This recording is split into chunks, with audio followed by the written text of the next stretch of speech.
Hello, and welcome to another episode of Inside EMA, a podcast about the science behind medicines regulation and the people who make it possible. I'm your host for today, Alessandro, and today I'm joined by Emmanuel Cormier, the head of regulatory science and innovation at EMA. Hello. Welcome, Emmanuel. Nice to be here. So today we will talk about innovation and how EMA supports innovators and innovation in the European Union. So, Emmanuel, the topic of this chat today is innovation. So, how does EMA, who's a medicines regulator, help developers who have maybe an idea for an innovative medicines or a concept that they're testing, and how do we help them bring a medicine from the lab to patients in Europe? Yeah. So, first of all, the concept of innovation and support to innovation is very dear to the agency, something we've been doing for years already. And as a matter of fact, last year, as we celebrated the 30 years anniversary of our agency, we took the opportunity to reiterate our commitment to that through the revision of our vision. And our vision stands for a fast path from innovation to safe and effective medicine. So it's really reflective of what we think is the role of our agency to not just support innovation, but help accelerate the translation of innovation, so the idea, all the way through patient receiving the medicine they need. So through the whole life cycle of that innovation, if you will. And I think it's important for people to understand that because they probably see us as in our core, let's say, responsibility, which is to evaluate medicines, but we also have a responsibility to enhance innovation and to help especially the small and medium enterprises that are out there trying to develop new treatments. And we also have a responsibility in terms of enhancing Europe's competitiveness, which is a buzzword, but it's also a topic that is very, very important right now. Competitiveness is a buzzword. It's also a broad word. I mean, when we talk about competitiveness and the role of regulators, it's important we understand our remit, because competitiveness in Europe relates to finance, relate to infrastructure, relate to a lot of different things. So for a regulator to understand what our role is in the context of competitiveness, it's good to reflect on what we need to deliver at the first place ourselves as regulator. Again, that's translation of innovation to medicine into medicine that reach the patient. That's our core business. So the patient remains at the core of what we're doing. We need to do that reflection in what is it that it means in terms of competitiveness. How can you support competitiveness, making sure that Europe is attractive for innovators, but also for investors. And there's no innovation without investment. And for that, we have thought of multiple things to put in place to support that and make. Walk me through what are because we do offer a range of tools of, let's say, support to innovators, depending on what type of medicine or product they're developing, and also depending on their size, the type of innovators that the category, let's say, that they fall into. Yeah, so indeed, the type of innovators and innovation is pretty broad. So we put in place different tools, but also a supporting structure, if you will, for that. So maybe I'll focus first on the innovators, the type of innovators. For 20 years now, we have what we call the SME office. SME stands for Small, Medium-Sized Enterprise, which is an office that's truly dedicated for the needs of SMEs, acknowledging that SMEs is a big part of the innovation ecosystem, but they have also peculiarity in terms of what they need. And actually here, I'm sorry to stop you, but I just wanted to introduce a figure that I always find, quite significant for us, which is that 30% of our procedures are actually accounted for by small and medium-sized enterprises. So that's a lot. Yeah, it's minimum 30%. Some procedures go even higher if you're looking at advanced therapy medicinal product. So here we're talking about gene, cell, or tissue therapy, and there is a big, strong base of SMEs in that space. Same for medicines developed for orphan disease. So big is not always better, right? So, I mean, in the end, the bulk of innovation is Europe. We can say that it's carried out by small enterprises, by innovators. Yeah, absolutely. And in particular, that early innovation. So where we think we have maybe the biggest chance to influence in terms of how quickly that innovation can be reaching the patient. That phase of early innovation. And maybe to go back to what you said earlier, I think there's a misconception of what we as an agency are in reality. Often, like you said, people think we're just assessing medicine. So that's actually a small part. It's a big part from our business point of view, because that's a lot of resource. But if you look at the innovation life cycle, that's actually a small part of the innovation life cycle. A lot happens before we even get a dossier to review. And that part is the early stage of translation of innovation. So you would have the preclinical work, the clinical, etc. And that takes years. That's where we think we have an opportunity to maybe facilitate that translation. And of course, there's a role we play even after a medicine has been approved. But for the purpose of today, I think I'll stick to the early part. It's a broad broad subject. Yeah, indeed. otherwise we're here for 2 days. In terms of tools, because we were talking about tools, and I think so. We talked about the SME office, but we also have an academia office. Yeah, so we're in the process of setting it up. We call it academia. It's a bit of a shortcut for non-for-profit in general. That would cover academic, but also research institute, etc. And that's kind of preempting the outcome of the new pharmaceutical legislation. As you may be aware, in December, there's been an agreement, a political agreement on the new pharmaceutical legislation, and within that there is the establishment of an academia office, a non-for-profit office, which kind of replicates the success of the SME office. Okay, so that's the other thing we've put in place for the type of innovators. Now, if we push a little further in the type of innovation, we have a couple of offerings there that are really important. The first one is what we call the Innovation Task Force. And it's kind of a generic point of entry for innovators. It's also an informal point of entry, which is very important.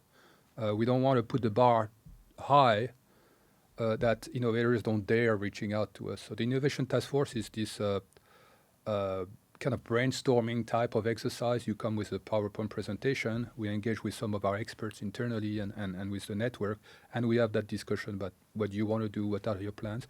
But what is important is that it's a mutually beneficial interaction. So by knowing what the innovation looks like, we can understand what the gaps are from a regulatory point of view and start working on them, so that when the innovation is ready to reach us, then we're better prepared for it to support it. So I guess the message is, if you're an innovator, you're working on something that maybe you don't even know where where your exact direction is going to be. You can come, and we can act as a sounding board, and we basically learn from each other. Yeah, absolutely. Yeah, it's a mutually beneficial exercise. And by reaching out to us early, you actually get some very valuable regulatory insight. It could be about which regulatory framework you sit in. I mean, a lot of innovation is across multiple framework, like medicine or medical device. So we see a lot of combination products. Even the use of AI, AI falling under the medical device regulation as a product. But more and more there is integration of AI in the field of medicine. So we can have this discussion early on to try to kind of tease out and understand what's important for innovators. And I think you said early interaction, which is something that we always talk about when we talk about our support to innovation.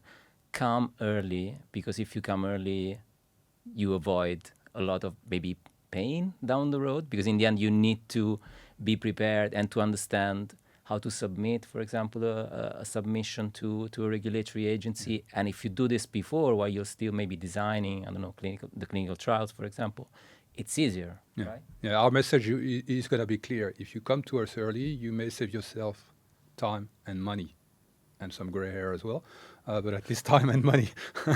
And that's a fact. And that's what we've seen is,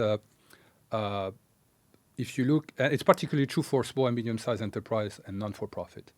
Because if you look at our numbers, you'll see that small and medium-sized enterprise have unfortunately a higher chance of not being successful in the market authorization application. It's about 1 in 4 would have either withdrawal or not a positive outcome in the assessment. And it's often related to the fact there is more major observation, either on the quality aspect or the clinical aspect. So by engaging with us early, you have a better appreciation of what you need to deliver in terms of evidence to support your dossier. And so you have that understanding of what we as regulator would want to see as early as possible, because the decision you're going to make could be very costly at the end if you don't deliver the right evidence. And if an innovator wants to have this type of discussion with EMA, what do they need to do? Yeah, so I mentioned the ITF, which is the early point of entry, but because it's also the informal brainstorming exercise, you won't necessarily go deeper in the discussion. But what you could do is look at the scientific advice. Scientific advice is is a more formal procedure that you can engage, and there you can engage at the level of the quality aspect of your innovation, so the manufacturing part. It could be the clinical aspect and the non-clinical, and you could start asking this question: what is the type of data that you would want to see as a regulator to, for my medicine to demonstrate X, Y, and Z in terms of clinical outcome? And Emmanuel, to get in touch with EMA, what should they do? Like Google, use You can do their... everything. No, of course, you could find information on our website. So we have information about the SME office, the non-for-profit office, the academia office, for the ITF and other procedures. I personally love to use a chatbot. I think the information you get out of this is perfectly valid and accurate. 99% of the time. So use that too, and don't be scared, because you could reach at the wrong, or knock at the wrong door, but we will orient you in the right direction if you made a mistake, which is not a true mistake. The first thing to do is knock at the door, and then we'll help you determine which way you need to go. You talked about like people potentially, like innovators potentially going like down a wrong path, or a path that it would complicate their life. And you've seen this because you also worked in small, medium, and even large pharmaceutical companies, also in the not-for-profit sector. So I'm curious just to see what your knowledge, for example, of EMA was when you were on the other side, so to speak, and what are the lessons that you've learned by working here? Yes. So my knowledge of the agency, as a matter of fact, I'll be honest, and it's not unique to be frank, was not a lot. Not a lot in terms of even what the scope of the agency's responsibilities are. Wasn't clear, and definitely not about the various offerings that the EMA had to support innovation. And I think that's unfortunate, because if I had known more about the agency and how, I'm going to say, easy it should be to reach out to us, then I would have done it. But what happens is often innovators think as the regulator as a step in a process, but a distant step in a process. And sometimes, innovators are scared of reaching out to regulators, and for some reasons. For example, they're worried that they're going to see, the skeleton in the closet, if you will, of their innovation. They don't want to share that with innovator. Whereas I think it's important to share it with us early on, because we can help solve problems. We're not there to create problems. So again, we're not a step in a process. We're really truly part of the whole process of innovation, from that idea all the way to the medicine reaching the patient. So engage with us. We're here to facilitate. But of course, using one of these tools or getting in touch with the agency cannot be a guarantee of success. I think it's also, we can also talk a little bit about this, right? So it doesn't, it probably increases your chances to get, let's say, for example, a favorable opinion, but in the end, it cannot be a guarantee of success. No, you're right. Talking to us is not a guarantee of success. And of course, what we do in our assessment is data-driven. And until you generate the data, we have no guarantee that your product works, for example, or is safe. So you have to go through the process of clinical trials to demonstrate that. But we can at least have that discussion: is what is it that you need to do in the clinical trial that would potentially generate the right evidence? You don't want to set up your clinical studies, in particular if it's a pivotal study, so the last bit of your clinical plan where you demonstrate the efficacy of your product. You don't want that studies, which can cost millions of euros, to not be designed properly and not generate the right evidence. Now, of course, if the data at the end is not there to support your claims, that's where things could fail, of course. But at least have that discussion on the setup. Is your studies well designed? Are your quality or manufacturing plan well designed? Is your endpoint for your study, your clinical endpoint or your marker, are they sufficient to demonstrate what you want? Yeah. And going back to the SMEs, so to the small and medium-sized companies, we do offer some incentives and some fee discounts, for example, that are really attractive for them. Yeah, there's actually quite a lot we offer, generally speaking, to SMEs. First of all, the opportunity of a briefing meeting. So that's an hour and a half conversation, and then we can have a discussion on the various aspects of your development plans. And indeed, what we offer is we support SME to access the fee incentive that we have in place at the agency. And fee incentives are, first of all, the procedure we run at the agency have a cost. Okay, and that's something that could be quite expensive for small companies, but we do offer a reduction of the cost of these procedures. So for an SME to run a scientific advice, you get 90% reduction of the cost. And if you're an SME working on a orphan medicine, that's 100% reduction of the cost. So it's good. And similar for market authorization application, you have a deferral of the fees to after the assessment process. And after that, if your medicine has been granted a positive opinion and then a positive marketing authorization, then you get free translation of your product information in all languages in Europe, which also has a cost. And then there's additional fees that you could have. But maybe because we talk about fee, the ITF, so the Innovation Task Force, there's no fee to that. Okay, so you can apply to an ITF. You don't need to be an SME. You could be a large pharmaceutical company as well, or a non-for-profit group. And there's no fee to that, so it's free. So I think there's quite a lot that can be discovered. I want to ask you one question that's more, let's say, on the context. So if you put yourself in the shoes of somebody who works in the pharmaceutical industry, so why come to Europe with your product, for example? Yeah, it's a good thing I've been in the shoes of someone who work in the pharma industry or small companies. No, I think, well, I need to answer that from a regulatory or medicine regulator point of view. And I think this is exactly what we've been talking about. We're committed to support innovation, okay? And not just from the innovation side of things, but also the investor side of things. So we need to create an environment in Europe that is attractive from a regulatory standpoint to innovators. So all the tools we've put in place are unique in themselves to support innovation. Now, there's a lot more we're doing to support innovation. We're working to foster a clinical trial environment that is attractive for innovation, but also investors. A big question investors have is how do we make Europe more competitive when it comes to clinical trial? So we have a lot of activities there to create that clinical trial environment that is attractive indeed for innovators and investors. So again, Europe, by the nature of who we are as 27 states, we have a lot to offer when it comes to the basic innovation, but also the infrastructure to support that development of innovation into product that reach the patients. The European Medicine Agency, we're facilitating a centralized procedure. So the centralized procedure in itself is a very efficient way to allow your innovation to translate into one product that you can sell everywhere in Europe. That thing that's in itself very beneficial. It used to be that you had to do that in a different member state. So now you have truly one procedure that allow you to reach out to all the member states in one go.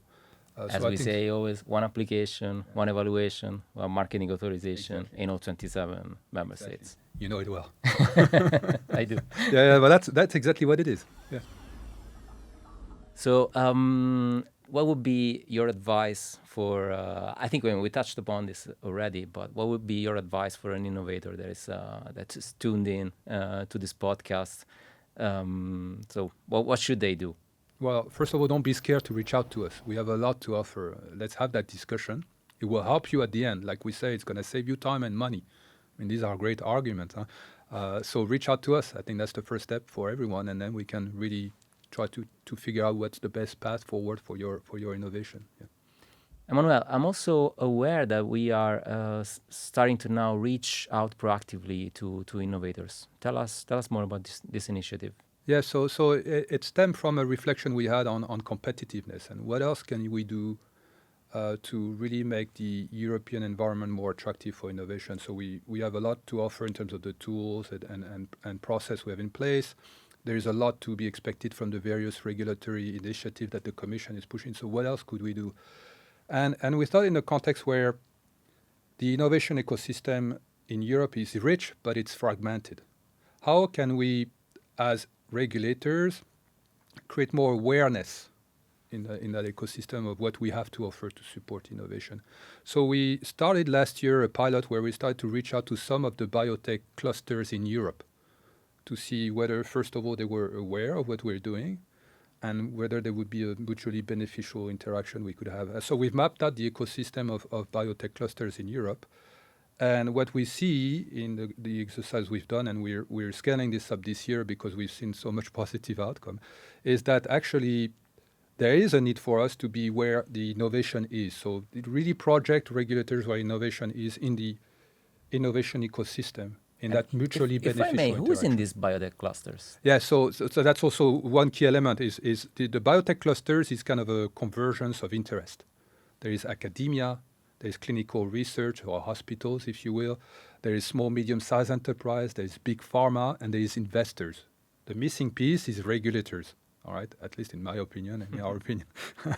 So what we want to do is really get the regulators where the innovators are, but very much in that mutually beneficial interaction, sustainable and patient-focused. And by beneficial, I mean we provide information on what we can do to support innovation, but in return, we get to understand what the innovation is so that we can prepare ourselves to accept that innovation.